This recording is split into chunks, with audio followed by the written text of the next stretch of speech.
Welcome to the deep dive. Today we're tackling K2, that massive peak straddling Pakistan and China. Second highest in the world, Hmm. but maybe more famous, or infamous rather, for its nickname, the Savage Mountain. It really is. And that name, Yeah, well, it's not just for show, is it? definitely not. I mean, think about this statistic. For every 4 people who actually make it to the summit and back down, roughly one person doesn't come back. Yeah, it's staggering. Around a 23% death rate. You compare that to Everest, which is what, maybe 4%? It's a whole different level of risk. It really puts it into perspective. Everest gets the crowds, but K2, it has this fearsome reputation for a reason. Exactly. It's not just the height. It's this convergence of extreme conditions, altitude, weather, the sheer technical difficulty. Right. So that's our mission for this deep dive, really. To unpack why. Why is K2 so deadly? We want to explore the environment, the routes themselves, and the psychological side of it, too. And looking at some history is key, I think. Understanding events like the awful 2008 disaster helps grasp the human element, the cost, but also the resilience. Absolutely. So let's start painting a picture. Where is this mountain exactly? Okay, so geographically, it's deep in the Karakoram range. And right off the bat, that remoteness is a huge factor. How so? Well, unlike Everest, where the logistics are, let's say, more developed now, getting to K2 base camp is a serious expedition in itself. You're looking at a long, multi-day trek just from Skardu to reach base camp, which sits around 5,150 meters. So just getting to the mountain is a challenge. Pretty much. And then there's the mountain itself, its shape. It's not like some peaks with gentler approaches. K2 is this striking, almost perfect pyramid. Yeah, you see the pictures. It looks incredibly steep. Incredibly. Steep faces, really narrow, exposed ridges. There's a reason it gets called the Mountaineer's Mountain. There just aren't any easy ways up. No yak route, so to speak. Okay. And this dramatic structure, I assume that plays into the extreme conditions. Oh, absolutely. It becomes a focal point for some truly brutal weather. Yeah. The Karakoram is notorious for volatility. You can have winter temperatures hitting like minus 60 degrees Celsius. Minus 60. Wow. Yeah. And even in the main climbing season, summer, you get these sudden, incredibly violent storms that can just roll in with almost no warning, trap climbers high on the mountain. And the wind, I hear that's a major factor too. A huge factor. Wind speeds can easily blast past 100 kilometers per hour. Hurricane force, basically. Trying to function, let alone climb, at altitude. It's almost unimaginable. So savage winds, extreme cold, sudden storms. What about the actual climbing terrain? Treacherous. You're dealing with sheer rock faces. Massive overhanging ice formations, seracs, they call them. Seracs, like big ice cliffs. Exactly. Huge unstable towers or cliffs of ice that Yeah. can just collapse without warning, setting tons of ice and debris down. Lethal. Yeah. Plus, deep crevasses often hidden by snow. Even the standard route, the Abruzzi Spur, it's littered with challenges. You've got these long, steep ice slopes, maybe 60 degrees, and sections of really difficult, precarious rock climbing. Just relentless, it sounds like. And we haven't even properly touched on the altitude yet. Right, the death zone. Anything about 8,000 meters. Up there, the oxygen levels are, well, they're roughly a third of what we have at sea level. A third. How does that affect people? Dramatically. Your body and brain just start to shut down. Physical coordination goes. Thinking becomes incredibly difficult. Judgment is severely impaired. And there are specific immediate dangers, too. Like what?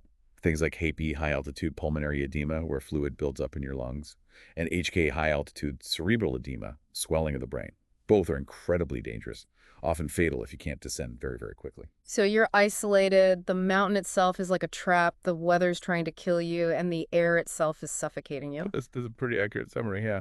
It really starts to explain that death rate, that 23%.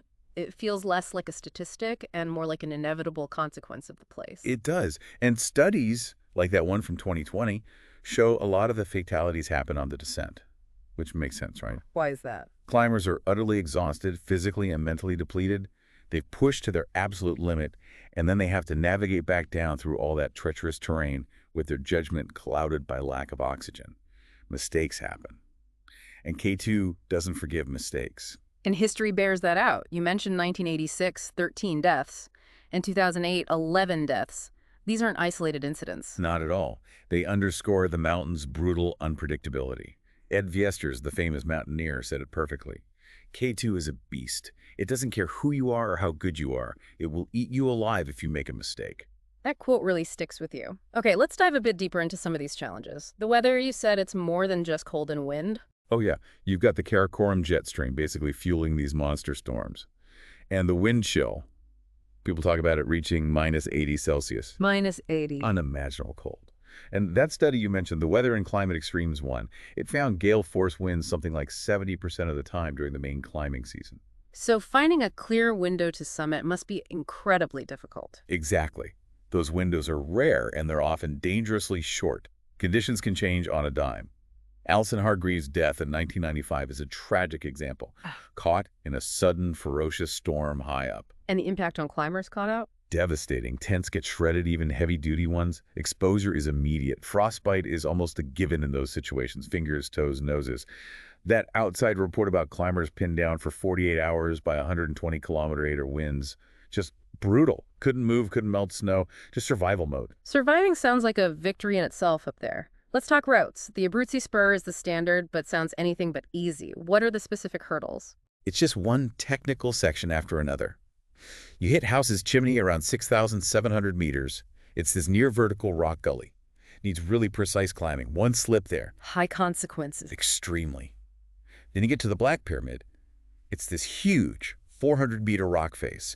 Sustained, steep climbing, 50, 60-degree pitches. Requires serious strength, serious endurance. And that's before the most infamous part. That's right, before the bottleneck. Okay, the bottleneck. What makes it so notorious? Location, location, location. It's high, around 8,200 meters, up in the death zone. It's a narrow gully, a couloir. But the terrifying part is what's hanging above it. The seracs. Exactly. These enormous, unstable towers and walls of ice, hundreds of feet high sometimes, they loom right over the route. And they can, and do, break off without warning. It's like playing Russian roulette with falling ice the size of buildings. That sounds genuinely terrifying. A lottery. It really is. Oh. And the fixed ropes climbers depend on to get through. Falling ice can cut them, which is exactly what happened in 2008, setting up that tragedy. And the other routes aren't any easier. Generally, no. Routes like the North Ridge or the Eastern Route might avoid the bottleneck, but they have their own unique, often equally severe, technical challenges. Often with less fixed rope in place, meaning even more exposure, more self-reliance needed. That alpinist article put it well, K2 demands surgical precision, and the bottleneck is a lethal lottery. Definitely paints a picture of needing top-tier skills. Let's focus on the altitude again. Beyond just feeling breathless, what does that extreme hypoxia do to you? It affects everything. Cognitively, your thinking gets fuzzy, decision-making becomes poor. Physically, coordination suffers badly. Simple tasks become incredibly hard.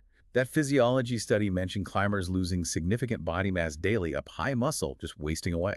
And you mentioned summit fever. How does that fit in? It's this dangerous psychological trap. The pull to reach the summit becomes so strong, so obsessive, that climbers start ignoring obvious dangers. Worsening weather, their own exhaustion, turnaround times, the lack of oxygen fuels poor judgment. It can lead to fatal decisions. And we saw that play out in 2008. Tragically, yes, it was a major factor. People pushed on when perhaps they shouldn't have. Now, acclimatization, spending weeks going up and down to let your body adjust, it's crucial, absolutely vital. But even that has limits. Your body can only adapt so much. What about using supplemental oxygen? Does that solve the problem? It helps, definitely mitigates some risks, but it's not a magic bullet. It adds weight, complexity. What if the gear fails? Managing the supply is a huge logistical challenge. And even with oxygen, people still get sick. That report estimating 20% of K2 climbers suffer HAAC, or HAAC, that's a high number, and trying to evacuate someone from above 7,500 meters, it's often just impossible. So the physiological battle is immense, but what about the mental side, the psychological strain? It's enormous. Think about the isolation, the constant gnawing fear knowing a single mistake could be fatal. The pressure of making life or death choices when you're hypoxic and exhausted, it's immense. You mentioned studies on stress hormones. Yeah, that psychology study showed elevated cortisol levels, directly linked to more anxiety-impaired judgment. Reinhold Messner described this feeling of surreal detachment at extreme altitude, which sounds poetic, but it's dangerous when you need sharp focus to survive. And the 2008 survivors talked about the mental toll, didn't they? They did. Reports of panic, despair, watching friends perish. Yeah. It's unimaginable, Vanessa O'Brien put it starkly. Yeah. K2 breaks you down mentally before it breaks you physically. You're alone with your thoughts, and they can betray you. Wow. People use coping strategies, sure, meditation, visualization, relying on teammates. But the intense stress can also fracture those team dynamics right when you need them most. It's clear K2 is as much a mental battleground as a physical one. Hmm. Let's shift to the history. It's a story of triumph and tragedy, really. Absolutely. It was first surveyed way back in 1856. Just got the designation K2 second peak mapped in the Karakoram. Early attempts, like Eckenstein's in 1902, didn't get very far. Gear was basic, understanding of altitude effects was limited. So when was the first successful summit? That was 1954. A big Italian expedition, Lino Lastelli and Achille Compagnoni, made the summit via the Abruzzi Spur. It was a massive effort, took them about 10 weeks. A huge achievement. But there was some controversy. Yeah, unfortunately. There were allegations about the treatment of the high-altitude porters, who were crucial to the expedition's success. It does cast a bit of a shadow. What came after that first ascent? More milestones. The Americans climbed the very difficult North Ridge in 1978.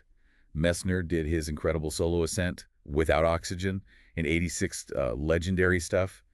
But even as summits accumulated maybe around 400 by now, the death toll kept rising. Over 90 lives lost. That ratio never lets you forget the danger. And some years were particularly bad. You mentioned 1986. The Black Summer. 13 climbers died across several expeditions. Avalanches, storms, just a brutal season. Alison Hargreaves was among those lost then too, years before her final climb. The New York Times called it K2's deadliest season until 2008. And 1995 saw another major incident. Yes, another sudden, violent storm hit high on the mountain. 6 climbers died, including Hargreaves again on that attempt. It just hammers home the unpredictability of the weather. Even the best climbers can get caught out. Which brings us back to 2008, the single deadliest event on K2. What exactly happened? It unfolded over August 1st and 2nd, 2008. It started with, ironically, good conditions. A rare weather window opened up, and a lot of climbers, a record number. About 18 people from different international teams decided to push for the summit. Norwegians, Dutch, Italians, Koreans, Sherpas, a mix. And it all went wrong in the bottleneck. Exactly. High up, above 8,200 meters. A huge chunk of ice, a serac, broke off from above the bottleneck. It swept down, and crucially, it cut the fixed ropes. The ropes they needed to descend safely. Absolutely essential ropes. Suddenly, climbers were stranded above the bottleneck in the death zone with no safe way down the rev they'd come up. An absolute nightmare scenario. Unimaginable. Then, to make things infinitely worse, a severe storm rolled in. Climbers faced this horrifying choice. Try to push on and maybe find another way down, highly unlikely, or attempt a descent without ropes through that treacherous terrain in a storm, hypoxic. Were there any attempts to help those stranded? There were heroic efforts. Dur McDonnell, an Irish climber, tragically died trying to help rescue others. But the conditions were overwhelming. Wilco van Rooyen, the Dutch climber, actually summited, but got trapped high up overnight. Suffered terrible frostbite, hallucinations. The storm was ferocious. Minus 50 degrees, zero visibility. Even highly experienced climbers like Pemba Gallier, a Sherpa, were pushed to their absolute limit, just getting down alive. And the final toll was devastating. 11 lives lost. Yeah. McDonnell, Rolf Bay from Norway, the Korean team leader Kim Hyok-young, many experienced climbers. Van Rooyen survived, but lost toes to frostbite, calling it a nightmare later. What were the big takeaways, the lessons learned from 2008? It really highlighted issues with coordination between different teams on the mountain. Communication breakdowns. And it sparked a big debate about commercial expeditions on K2. Were people going who maybe lacked the deep experience needed for that specific peak? Were corners being cut? So it had lasting repercussions. Definitely. You see memorials at base camp now. There were immediate calls for stricter safety rules. It was a brutal reinforcement of Yestra's warning. K2 doesn't forgive mistakes. You're always on the edge. It's just such a grim story. And yet, people keep going back. Despite knowing all this, what is the enduring appeal? Why risk so much? That's the million-dollar question, isn't it? For many serious mountaineers, K2 is simply the ultimate prize. It's seen as a purer challenge than Everest, which has become, more commercial, more guided. So it's about the difficulty. Largely, yes. It demands incredible technical skill, total self-reliance, huge mental strength. Vanessa O'Brien called it the purest form of mountaineering. It's remoteness, it's raw danger that adds to the mystique. It attracts people driven to push human limits. So personal challenge is the main driver. Seems to be. That Climbing Magazine survey found personal challenge was the top reason, and many cited its reputation as the hardest 8,000er. Plus, the psychological reward, that feeling Messner described, standing on the edge of the world. For some, that outweighs the risks. Is there a cultural significance too? Absolutely. In Pakistan, it's a huge source of national pride. Globally, climbing K2 is seen as a major human achievement. Think about the acclaim for the Nepali team's first winter ascent in 2021. Huge news. Its history inspires. Mirza Ali, the Pakistani climber, said, K2 is our pride, but also our responsibility. It teaches us respect for nature. But then there's the flip side, this modern adventure culture, Yeah. social media, documentaries. Does that complicate It things? does, yeah. It's a double-edged sword. On one hand, it brings these amazing stories to a wider audience. You Yeah. see sponsored climbers sharing incredible journeys on Instagram. Documentaries like 14 Peaks make it look heroic. It definitely increases the allure. But the other edge, The concern is that it can sometimes glamorize the risk, maybe downplay just how deadly serious it is, and it can raise ethical questions. The death of Mohammed Hassan, the Pakistani porter, in 2023, and the reports that some climbers allegedly prioritized summiting over helping him, that sparked a huge debate. The Guardian covered that extensively, didn't they? They did. It brought up tough questions about priorities, responsibility, and whether the push for personal glory or records can sometimes overshadow basic human decency in extreme situations. A complex issue. So, for someone who decides to face all this, what does the preparation actually look like? It must be intense. Well, incredibly intense. Years of preparation usually. Physically, you need insane endurance, strength, and proven altitude tolerance. People train by climbing other big mountains first. Denali, Aconcagua, maybe an easier 8,000er. Specific training like HII, maybe time and hypoxic tents to simulate altitude. And technical skills. It's non-negotiable. You need to be expert level with ice axes, crampons, rope work, self-rescue. People like Adrian Ballinger spend years honing those skills on difficult peaks like Cho Oyu before even thinking about K2. Then there's acclimatization. Right, going up and down. Exactly. Often includes pre-expedition climbs to 6,000 or 7,000 meters to boost red blood cells. The K2 expedition itself is long, 6 to 8 weeks typically, with staged ascents up the mountain and descents to rest and adapt. Sounds like a massive time commitment. What about the logistics? I imagine it's expensive. Hugely expensive. Costs can run from $30,000 up to $80,000, sometimes even more per person. That covers permits, highly skilled Sherpa support, supplemental oxygen, specialized gear, insurance, everything. And the teams rely on local outfitters. Heavily. Pakistani companies handle the complex ground logistics. Setting up base camp alone is a major operation. Heated tents, communications, getting all the food and fuel there, and oxygen logistics are critical, especially with that report saying 70% use it above 7,500 meters. Need reliable supply chains high up. A huge operation. And mentally, how do you prepare for that kind of stress? It's arguably the most important part. People use visualization mentally climbing the hard parts, rehearsing responses, meditation, mindfulness.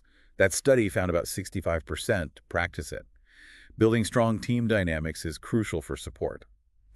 But a big part, as Ballinger says, is learning to accept the unknown.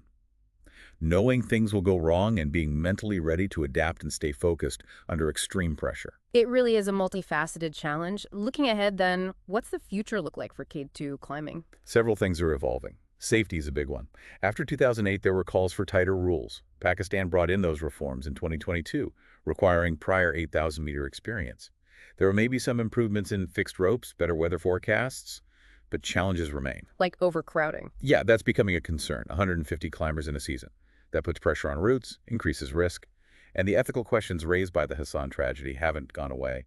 There's ongoing discussion about Sherpa welfare, climber accountability. And climate change must be impacting things. Definitely. Glaciers are melting fast in the Karakoram. That means more rock fall, more unstable ice-making areas like the bottleneck, potentially even more dangerous. That Nature Geoscience study predicted significant ice loss by 2050.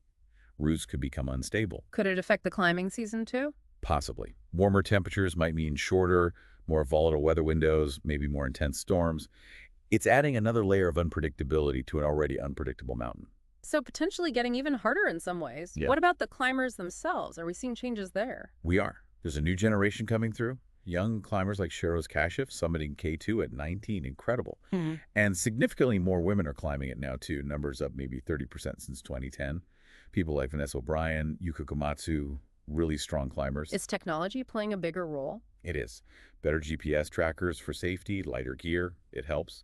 But you also hear concerns from some purists, worries that too much tech might dilute the challenge, the spirit of mountaineering in such a raw place. So K2 remains this arena where human ambition meets raw, untamed nature. Exactly. It's this enduring symbol of our drive to achieve, but also a constant brutal reminder of the risks, when we push those limits against nature's power. Well, as we wrap up this deep dive on K2, it's just so clear. This isn't just another mountain. The Savage Mountain, Yeah. it really fits.